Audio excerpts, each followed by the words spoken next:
चुनाव की तारीख आते ही ठंड में भी सियासत और गर्मा गई है। बीजेपी ने जीत का दम भरा तो अखिलेश ने रैलियों पर रोक को लेकर भड़ास निकाली। 10 मार्च 2022 को जब उत्तर प्रदेश विधानसभा चुनाव के परिणाम आएंगे तो भारतीय जनता पार्टी प्रचंड बहुमत के साथ जनता जनार्दन का आशीर्वाद प्राप्त करने में सफल होगी, इसमें कोई संदेह नहीं होना चाहिए। गांव, गरीब, किसान, नौजवान, महिलाएं और समाज के प्रत्येक तबके के लिए, उत्तर प्रदेश के समग्र विकास के लिए, उत्तर प्रदेश की बेहतरीन कानून व्यवस्था के लिए जो कुछ भी किया है, इन सभी उपलब्धियों के आधार पर जनता जनार्दन का आशीर्वाद एक बार फिर से भारतीय जनता पार्टी को प्राप्त होगा और प्रचंड बहुमत के साथ भारतीय जनता पार्टी की सरकार उत्तर प्रदेश के अंदर पुनः बनेगी। पिछले 5 साल में इतना अन्याय कभी नहीं देखा होगा जितना भारतीय जनता पार्टी की सरकार में अन्याय हुआ है। डबल इंजन की सरकार जो दावा कर रही थी कि उत्तर प्रदेश का विकास किया है, उत्तर प्रदेश को अगर देखेंगे पीछे कर दिया और विकास ठप रहा। यहां के किसानों की आय दोगुनी नहीं हुई, महंगाई बढ़ी है, बेरोजगारी बढ़ी है, नौकरियों के झूठे प्रचार किए इन्होंने, विकास के झूठे विज्ञापन लगाए और इनका हर वादा जुमला निकला। जो संकल्प पत्र इन्होंने जनता के बीच में रखा था 2017 में, वो इन्होंने कूड़ेदान में फेंक दिया।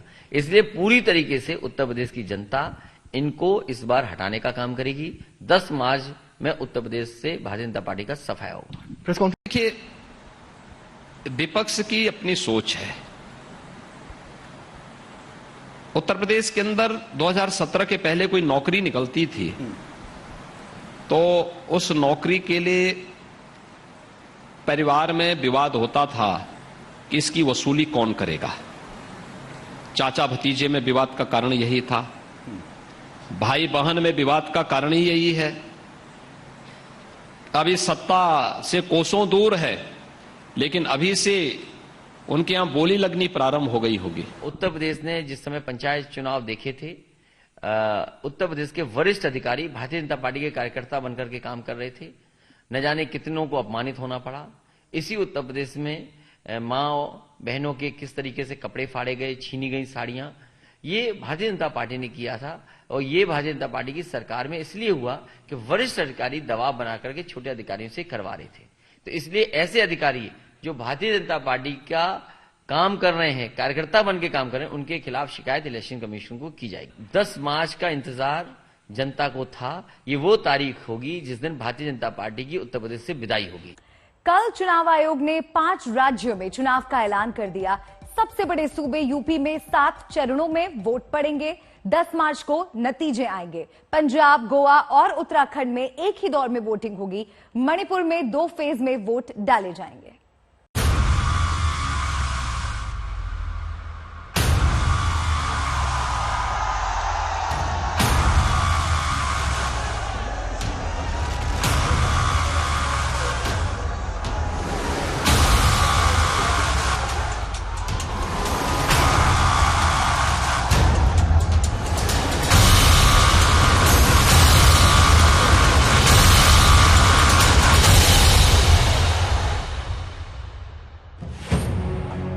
चुनावी बिगुल बज चुका है। 10 मार्च 2022 को जब उत्तर प्रदेश विधानसभा चुनाव के परिणाम आएंगे तो भारतीय जनता पार्टी प्रचंड बहुमत के साथ जनता जनार्दन का आशीर्वाद प्राप्त करने में सफल होगी। 10 मार्च के बाद उत्तर प्रदेश से भारतीय जनता पार्टी का साफ होना तय है। बदलाव होगा, कांग्रेस सरकार बनाएगी। 5 राज्यों में विधानसभा चुनाव की तैयारियों का ऐलान हो चुका है। 14 फरवरी वैसे भी आम आदमी पार्टी के लिए बहुत लकी डेट है, बहुत खास डेट है। तो हमें खुशी है इस बात की कि इन तीनों राज्यों में 14 फरवरी को चुनाव है और हमें पूरा भरोसा है कि बहुत ही शानदार रिजल्ट आम आदमी पार्टी को इन तीनों राज्यों में मिलेगा। 10 मार्च को वोटों की गिनती होगी। 300 से अधिक सीटें जीत करके फिर से भारतीय जनता पार्टी की प्रचंड बहुमत की सरकार बनेगी। हमारी नेता की क्रियाशीलता के आधार पर ये दावा करते हैं कि उत्तर प्रदेश की जनता सही निर्णय करने वाली है। सियासी बिसात बिछ चुकी है। मुझे पूरा विश्वास है कि 14 फरवरी वैलेंटाइंस डे के दिन पूरा पंजाब एक आवाज में आई लव यू केजरीवाल कहेगा और आम आदमी पार्टी को एक बार पंजाब में पंजाब के लोगों की सेवा करने का मौका देगा। अब तैयारी है रण की, तैयारी है फतह की। हम तो इस तिथि का इंतजार कर रहे थे कि डेट घोषित हो और भाजपा की विदाई की घंटी बज जाए। वो घंटी बज गई है। 5 राज्यों में 7 चरणों में मतदान होंगे, जिनमें यूपी में सभी 7 फेज में वोटिंग होगी। वहीं पंजाब, उत्तराखंड, गोवा में एक चरण में चुनाव होगा, जबकि मणिपुर में 2 चरणों में मतदान होगा। यूपी में 10, 14, 20, 23 और 27 फरवरी के अलावा मार्च में 3 और 7 मार्च को मतदान होगा। वहीं पंजाब, गोवा और उत्तराखंड में 14 फरवरी को मतदान होगा। मणिपुर में 27 फरवरी और 3 मार्च को चुनाव होंगे। सभी फेज की 10 मार्च को मतगणना होगी, जिसमें फैसला सामने आ जाएगा। The date of counting is 10th March 2022, that is Thursday. Last time, 2017, the election was announced on 4th of January, and the counting was on 11th, and here we are announcing on 8th. So we are squeezing the time as also, and the faces also. Her party ने कमर कस ली है। हर party पूरी ताकत के साथ मैदान में उतरने की तैयारी कर रही है। जिस प्रकार जनता की सेवा किए हैं, ये स्पष्ट जनादेश भारतीय जनता पार्टी को 300 प्लस यानी 300 पार हम करेंगे और पुनः सरकार बनाएंगे। देखिए, समाजवादी पार्टी कमजोर नहीं है, लेकिन और दल हैं जो इस टेक्नोलॉजी को नहीं कर पाएंगे या वर्चुअल उतना सक्षम नहीं है उनके पास कार्यकर्ता नेता, तो उनके लिए हो सकती मुसीबत। लेकिन समाजवादी पार्टी तो तमाम मुकाबला करेगी और समाजवादी पार्टी वो पार्टी है जिसने उत्तर प्रदेश में सबसे पहले लैपटॉप बांटे थे। तो जहां तक टेक्नोलॉजी है, वर्चुअल रैलीज करना है या हमें वर्चुअली लोगों तक पहुंचना है, उसके लिए तैयारी करनी पड़ती। लेकिन भारतीय जनता पार्टी पहले से तैयारी किए हुए है, क्योंकि उन्हें झूठ फैलाते थे। जो झूठ का नेटवर्क है, उनके पास बड़ा नेटवर्क पहले से। इस बार मतदाताओं की संख्या बड़ी है। ऐसे में कोरोना और मतदाताओं की संख्या को देखते हुए चुनाव आयोग ने पूरा प्लान तैयार किया है। 690 विधानसभा सीट में 18.34 करोड़ मतदाता होंगे। इस बार 24.9 लाख मतदाता बढ़े हैं। वहीं 29% मतदाता पहली बार वोट डालेंगे। 1620 पोलिंग बूथ में सिर्फ महिला कर्मचारी रहेंगे। नए नियम के साथ सियासी मैदान तैयार है। नए घमासान के साथ, नए मुद्दों के साथ तय होगा कि कौन से राज्य में कौन सी पार्टी बाजी मारती है और कौन अपना किला बचा पाती है, किसके दुर्ग में सेंध लगती है। आज तक ब्यूरो। चुनावी तारीखों के ऐलान के बाद बीएसपी सुप्रीमो मायावती ने भी जीत का दावा किया। उन्होंने कहा कि बीएसपी लौटाएगी कानून का राज। यदि यूपी की जनता यहाँ बेहतरीन कानून व्यवस्था तथा प्रदेश का संपूर्ण विकास एवं हर मामले में व हर स्तर पर अपना उद्धार एवं उत्थान आदि करना चाहती है, तो इन्हें फिर इस चुनाव में विरोधी पार्टियों के खासकर विभिन्न रूपों में जारी किए गए या जारी होने वाले इनके प्रलोभन भरे चुनावी घोषणा पत्रों आदि के बहकावे में कतई भी नहीं आना है। अपना वोट किसी भी प्रकार की भावनाओं में बहकर करना है, बल्कि अपने हितों में आजमाई हुई अपनी पार्टी बीएसपी को ही अपना वोट देना है, जिसकी कथनी व करनी में कभी भी कोई अंतर नहीं होता है, जिसे यहाँ की जनता अच्छी प्रकार से जानती भी है।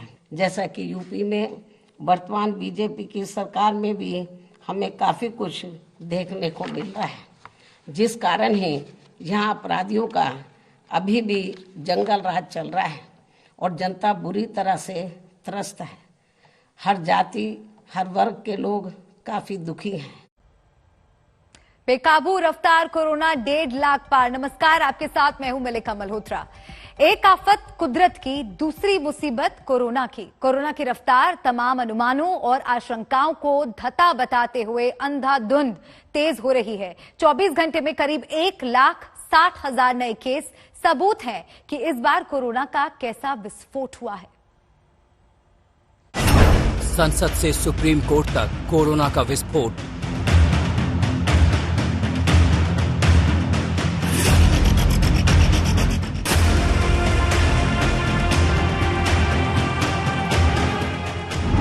सबसे खतरनाक वायरस के प्रहार से हाहाकार।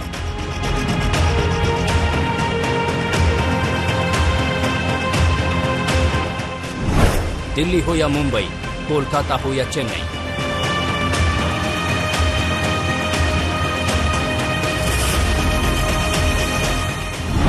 कोरोना का बढ़ता ग्राफ, शिकंजे में हाँकते शहर।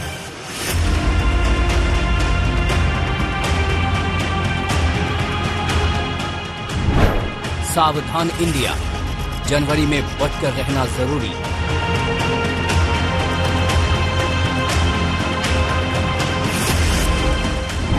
कोरोना पर बड़ी चेतावनी आने वाली है, सुनामी।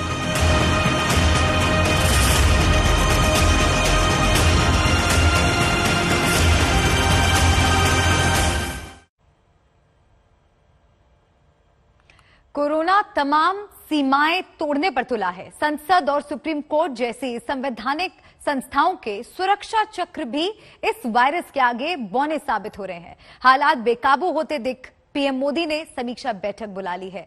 सवाल है कि क्या पाबंदियां बढ़ने वाली हैं? संपूर्ण लॉकडाउन का खतरा गहरा तो नहीं रहा?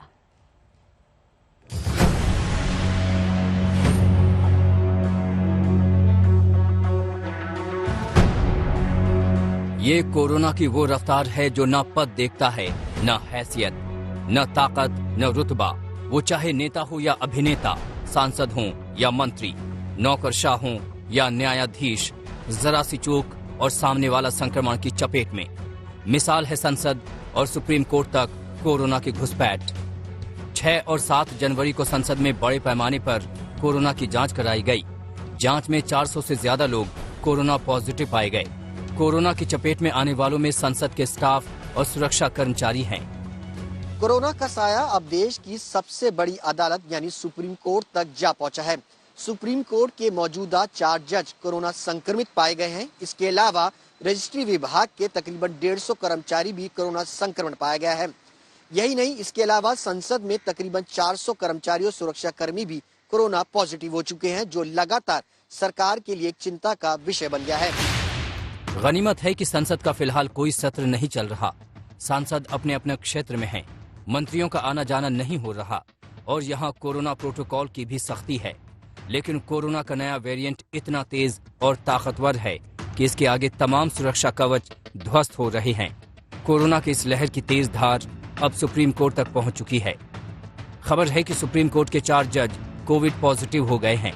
शनिवार को 2 और जज कोरोना पॉजिटिव हो गए। गुरुवार को भी 2 जज कोविड पॉजिटिव हुए थे। सुप्रीम कोर्ट के करीब 150 कर्मचारी कोरोना की चपेट में हैं। खतरे को देखते हुए सरकारी आवाज से ही जज सुनवाई करेंगे। कोरोना इस बार तमाम दायरे तोड़ने पर अड़ा है। हर रोज आंकड़े बेलगाम रफ्तार से बढ़ रहे हैं। संक्रमण दर की रफ्तार भी बेहद तेज है। देश के 5 राज्यों में संक्रमण दर का हाल देखिए। पश्चिम बंगाल में 29.6%, 100 टेस्ट में से 29 पॉजिटिव। महाराष्ट्र में 26%, 100 टेस्ट में 26 पॉजिटिव। उत्तर प्रदेश में 24%, 100 टेस्ट में 24 पॉजिटिव। गोवा में 21%, 100 टेस्ट में 21 पॉजिटिव। और दिल्ली में 19.6%, 100 टेस्ट में 19 पॉजिटिव। चिंता की बात यह है कि कोरोना के इस विस्फोट के बीच ही देश के 5 राज्यों में चुनाव होने जा रहे हैं। जबकि कोरोना पर सटीक जानकारी देने वाले IIT के प्रोफेसर मनिंद्र अग्रवाल का कहना है कि यूपी में इस लहर का पीक जनवरी अंत तक आ सकता है। मोटा मोटा अगर मैं कहूं तो इस महीने के आखिरी हफ्ते में अपने पीक पे पहुंच जाना चाहिए उत्तर प्रदेश में। और इस बार जो स्थिति देखी गई है कि अधिकतर लोग जो संक्रमित हो रहे हैं उनको बहुत ही हल्का किस्म का इन्फेक्शन हो रहा है। जो अभी तक भारत में डेटा हमें मिला है उनके अनुसार जितने लोग संक्रमित होके रिपोर्ट होते हैं उसमें 4-5% से अधिक लोगों को हॉस्पिटलाइजेशन की आवश्यकता नहीं होती। तो यदि उसी प्रकार का ट्रेंड उत्तर प्रदेश में भी देखा जाता है, लेकिन इंडिया के ट्रेंड देख के बड़ा स्पष्ट है कि साउथ अफ्रीका जैसा हमारे यहाँ नहीं हो रहा है। साउथ अफ्रीका से कहीं अधिक ये इन्फेक्शन फैल रहा है और उसका कारण एक ही दिखता है कि हमारे यहाँ ओमिक्रॉन जो है वो लोगों की इम्यूनिटी जो पुरानी थी, चाहे वैक्सीन वाली हो या इन्फेक्शन वाली हो, उसको बाईपास कर रहा है। ये साउथ अफ्रीका में उस स्तर तक नहीं कर पाया था जितना भारत में कर रहा है। अगर ऐसा हुआ तो विधानसभा चुनाव कोरोना के लिहाज से खतरा बढ़ाने वाला साबित हो सकता है।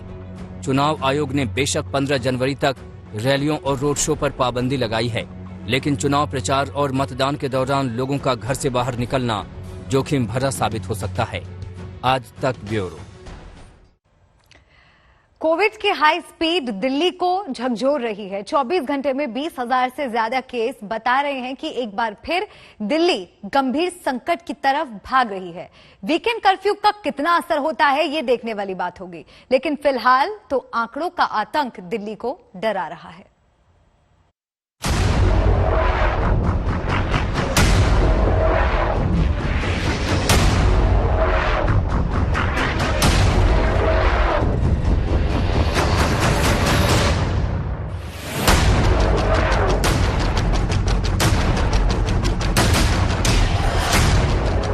पहला दिन, पहली चेतावनी। देश में तीसरी लहर और दिल्ली के अंदर पांचवी लहर बिल्कुल आ चुकी है। दूसरा दिन, दूसरी चेतावनी। मुझे अंदाजा लगता है कि कहीं भी जैसे कल 15,000 थे तो आज 17,000 के आसपास केस आने के चांसेस हैं। तीसरा दिन, तीसरी चेतावनी। दिल्ली के स्वास्थ्य मंत्री सत्येंद्र जैन तकरीबन रोजाना कैमरे पर आते हैं और दिल्ली वाले को कोरोना के आंकड़े बढ़ाने की चेतावनी का डोज देकर चले जाते हैं। जरा फिर से सुनिए उनकी चेतावनियां। देश में तीसरी लहर और दिल्ली के अंदर पांचवी लहर बिल्कुल आ चुकी है। केसेस कल 5,500 के आसपास थे और आज 10,000 के आसपास जो शाम तक बुलेटिन है, अभी कंपाइल किया जा रहा है डाटा, तो केसेस काफ़ी तेज़ी से बढ़ रहे हैं। बस ये संतोष की बात यही है कि सिम्टम्स जो है वो काफ़ी माइल्ड हैं पहले के मुकाबले। फिर आज क्या कुछ आशंका है, कितनी केसेज आ सकते हैं पॉजिटिव? अभी तक क्या आपके पास? देखिए, मुझे अंदाजा लगता है कि कहीं भी जैसे कल 15,000 थे तो आज 17,000 के आसपास केस आने के चांसेस हैं। अभी डाटा इकट्ठा हो रहा है, थोड़ी देर में आपको बता दिया जाएगा। 17,335 पॉजिटिव केसेज आए थे। पॉजिटिविटी रेट था 17.73, 17.73% था पॉजिटिविटी। डाटा कंपाइल हो रहा है और 20,000 के आसपास केसेज आने चाहिए। संक्रमण दर कल से 1-2% ज्यादा। सवाल है कि क्या दिल्ली यूं ही चेतावनी की घुट्टी पीती रहेगी और कोरोना का आंकड़ा यूं ही बढ़ता जाएगा? दिल्ली में कहने को तो वीकेंड कर्फ्यू है और भी कई तरह की पाबंदियां हैं, लेकिन क्या ये कोरोना पर ब्रेक लगाने के लिए काफी हैं? आंकड़े कह रहे हैं कि नहीं, ये काफी नहीं है। 24 घंटे में 20,181 नए मामले, 24 घंटे में 7 लोगों की मौत, संक्रमण दर 19.6%, अस्पतालों में 1,586 मरीज। यानी दिल्ली में तेजी से हालात बिगड़ रहे हैं, आंकड़े दौड़ लगा रहे हैं, पॉजिटिविटी रेट भाग रही है, लेकिन दिल्ली में अब भी शुद्ध और सावधानी नहीं दिख रही। दो तस्वीरें देखिए। स्कूल, कॉलेज, बाजार बंद हैं, तो मेट्रो और रेलवे स्टेशनों पर हुजूम है। पूर्ण सावधानी नहीं दिख रही, इसलिए संपूर्ण लॉकडाउन का खतरा भी नहीं टल रहा। दिल्ली में 20 दिसंबर को कोरोना के 91 केस थे, 28 दिसंबर को ये आंकड़ा 496 पहुंचा और 29 दिसंबर को 923, 30 दिसंबर को 1,313 हो गया, 31 दिसंबर को 1,796, 1 जनवरी को 2,716, 2 जनवरी को 3,194, 3 जनवरी को 4,099 नए केस आए, 4 जनवरी को 5,481 नए केस आए और 5 जनवरी को 10,665 केस हो गए। 6 जनवरी को 15,097 केस, 7 जनवरी को 17,335 केस आए और 8 जनवरी को ये आंकड़ा 20,181 तक चला गया। हम आपको बता दें कि दिल्ली में 20 अप्रैल 2021 को कोरोना पीक पर था। एक दिन में दिल्ली में 28,395 केस आए थे और फौरन दिल्ली में संपूर्ण लॉकडाउन की घोषणा कर दी गई थी। हो सकता है कि आज कल में ही कोरोना की तीसरी लहर में दूसरी लहर में पीक के आंकड़े को पार कर जाए। अब सवाल यह है कि अगर वीकेंड कर्फ्यू से भी दिल्ली में कोरोना कंट्रोल नहीं हुआ तो क्या संपूर्ण लॉकडाउन का सामना करना पड़ेगा? डीडीएमए की बैठक में सरकार ने कुछ फैसले लिए। उसमें सबसे इम्पोर्टेंट है कि दिल्ली में सैटरडे और संडे को यानी वीकेंड्स पर अब कर्फ्यू रहेगा। तो लोगों से अपील है कि कर्फ्यू के दौरान बाहर ना निकलें। बहुत ज़रूरी होने पर हॉस्पिटल या कोई बहुत एसेंशियल ज़रूरत पर ही बाहर निकलें, लेकिन सैटरडे संडे को कर्फ्यू का पालन करें, घर में रहें, वर्क फ्रॉम होम करें। संक्रमण नीचे तब आएगा जब पहले पीक पर पहुंच जाएगा तब तक भले ये सोचा जाए कि दिल्ली में वीकेंड कर्फ्यू लगाकर जनता को बाहर आने से रोका जा सकता है, लेकिन क्या इतना ही काफी है? श्रुतिका के साथ सुशांत मेहरा, दिल्ली आज तक। राजधानी दिल्ली के बाद अब बात करते हैं माया नगरी मुंबई की। मुंबई पर तो कोरोना की जैसे वक्र दृष्टि ही लग गई है। हाहाकार मचा दिया है इस बेरहम वायरस ने। नेता, अभिनेता, अफसर, डॉक्टर, ये वायरस किसी को नहीं बख्श रहा।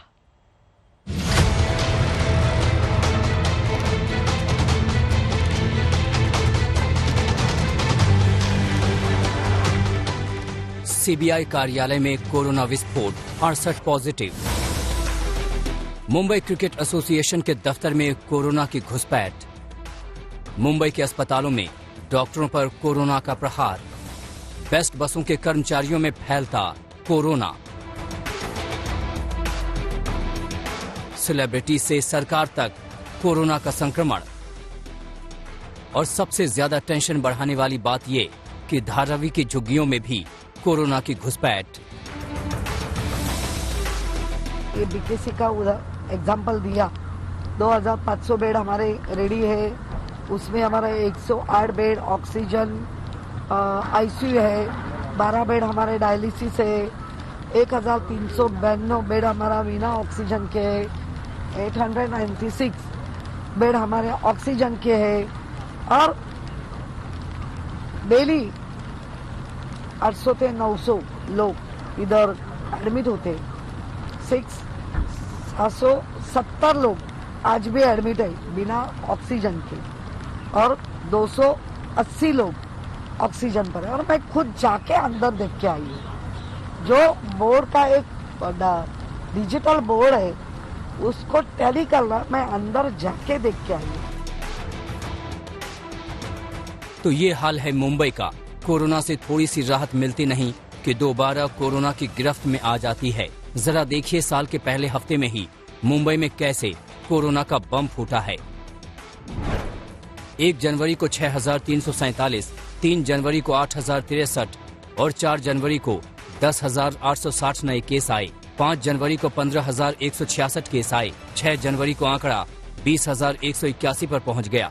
7 जनवरी को 20,971 कोरोना केस आए और 8 जनवरी को 20,318 कोरोना केस आए। दिन है, छुट्टी का दिन है और कई हिस्सों में देश के वीकेंड कर्फ्यू लगाया गया है और ये पाबंदियां हमें सुरक्षित रखने के लिए लगाई गई हैं, क्योंकि भारत में लगातार अब 1.5 लाख के पास केस आने लगे हैं। महाराष्ट्र नंबर 1 पर चल रहा है। एक दिन के भीतर सबसे ज्यादा संक्रमित मरीजों के मामले में दूसरा नंबर पश्चिम बंगाल का है। तीसरे नंबर पर देश की राजधानी दिल्ली है। ऐसे में तीसरी लहर में कोरोना का पीक कहां तक पहुंचेगा, इस पर एक्सपर्ट क्या बोल रहे हैं, इस रिपोर्ट में देखिए।